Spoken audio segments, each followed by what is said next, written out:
আসসালামু আলাইকুম ওরহমতুল্লাহি ওয়া বারাকাতুহু। আলহামদুলিল্লাহ ওয়াসসালাতু ওয়াসসালামু আলা রাসূলিল্লাহ আম্মা বা'দ। সুপ্রিয় শ্রোতা মণ্ডলী, আপনাদের সাথে আছি আমি তাওহীদুল ইসলাম। আপনাদেরকে আমাদের আকীদা পাঠের আয়োজনে স্বাগতম। আমরা ইমাম মুহাম্মদ বিন আব্দুল ওয়াহ্হাব আন-নাজদী রাহিমাহুল্লাহর লেখা আকীদার প্রসিদ্ধ গ্রন্থ কিতাবুত তাওহীদের ধারাবাহিক আলোচনা করে আসছি। তারই ধারাবাহিকতায় আজকে আমরা কিতাবটির যে অধ্যায়টি নিয়ে আলোচনা করব তা হচ্ছে বাবু মা জা ফি সিহর, অর্থাৎ জাদু সংক্রান্ত বিষয় নিয়ে এই অধ্যায়ে আলোচনা হবে। এই অধ্যায় মূলত জাদুর সাথে যারা সম্পৃক্ত, যারা জাদু করে, কোরআন এবং হাদিসে তাদের বিষয়ে কি বলা আছে আমরা তা জানবো ইনশাআল্লাহ। পরবর্তী অধ্যায়গুলোতে কোন কোন কাজগুলোকে জাদুর অন্তর্ভুক্ত করা হয়েছে কোরআন এবং হাদিসে সে বিষয় নিয়ে আলোচনা হবে ইনশাআল্লাহ। আমরা সরাসরি আমাদের মূল আলোচনায় চলে যাচ্ছি। আল্লাহ রাব্বুল আলামিন সূরা বাকারার 102 নম্বর আয়াতে বলছেন, ওয়ালাকাদ আলিমু লামিন আশতারাহু মা লাহু ফিল আখিরাতি মিন খালাক। তারা জানে যে ব্যক্তি জাদু ক্রয় করে, মা লাহু ফিল আখিরাতি মিন খালাক, আখিরাতে তার কোনো অংশ নেই, আখিরাতে সে কোনো কিছুই পাবে না।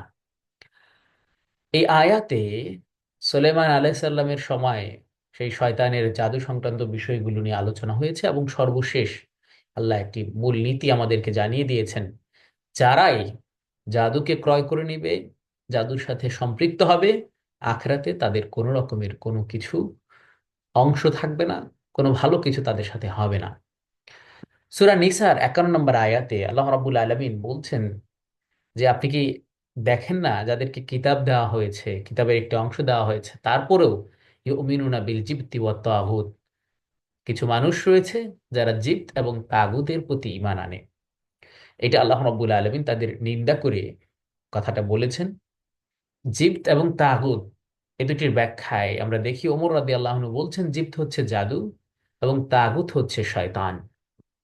জাবের রাদিয়াল্লাহু আনহু বলছেন তাগুত হচ্ছে গণক, তাদের উপর শয়তান অবতীর্ণ হতো। প্রত্যেক গোত্রের জন্যই একজন করে গণক নির্ধারিত ছিল নবী সাল্লাল্লাহু আলাইহি ওয়াসাল্লামের যুগে।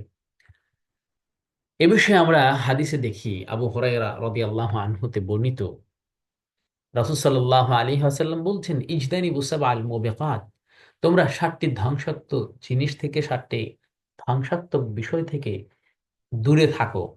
সাহাবা ইকরাম তখন আল্লাহ রসুলকে প্রশ্ন করলেন, ইয়া রাসূল আল্লাহ ওমা হুন্না, এই 7টি ধ্বংসাত্মক কাজ কি, যে কাজগুলোতে লিপ্ত হলে মানুষের জীবন, আখেরাত সবকিছুই ধ্বংস হয়? আল্লাহ রসুল সাল্লাল্লাহু আলাইহি ওয়াসাল্লাম তখন উত্তরে বলছেন, আর শিরকু বিল্লাহ, এক নাম্বার হচ্ছে আল্লাহর সাথে শিরিক করা। এবং শিরকের পরেই আল্লাহ রসুল সাল্লাল্লাহু আলাইহি ওয়াসাল্লাম উল্লেখ করছেন ওয়াসসিহরু, জাদু করা। তার মানে জাদুর বিষয়টা শিরকের পরে পরেই একটা শিরকের পরের অবস্থানের অপরাধ।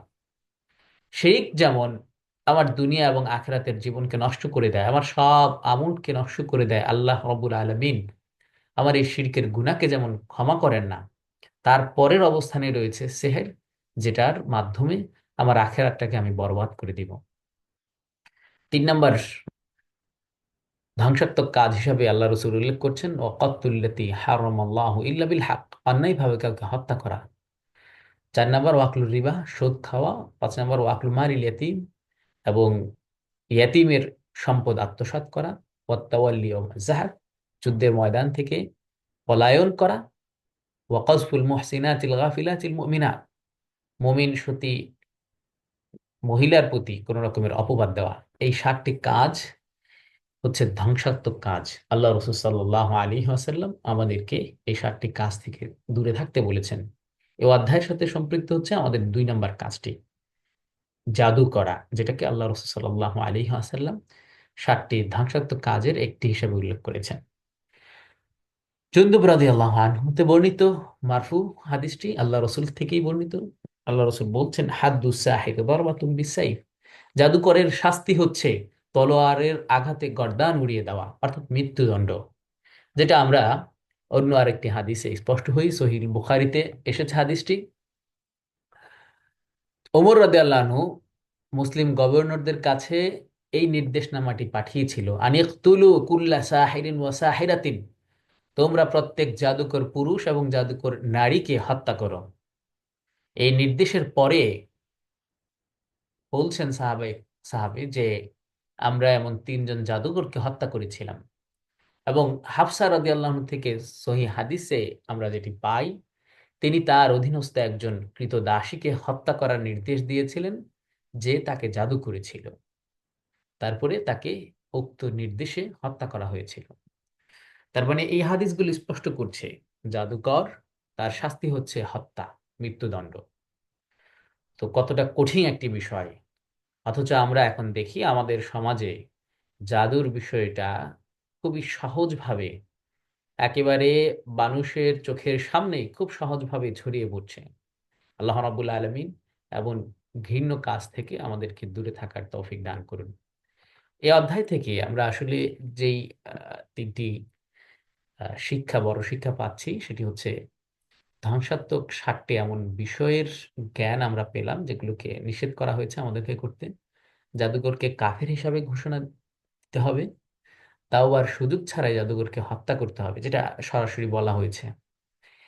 ওমর রাদিয়াল্লাহু আনহুর যুগেই আমরা দেখি এই জাদুবিদ্যার অস্তিত্ব খুঁজে পাওয়া যায়, তাহলে পরবর্তী যুগে এটার অবস্থা কি দাঁড়াবে আমরা একটু নিজেরাই চিন্তা করে দেখি যে এটা কতটা ব্যাপক হারে ছড়িয়ে পড়বে।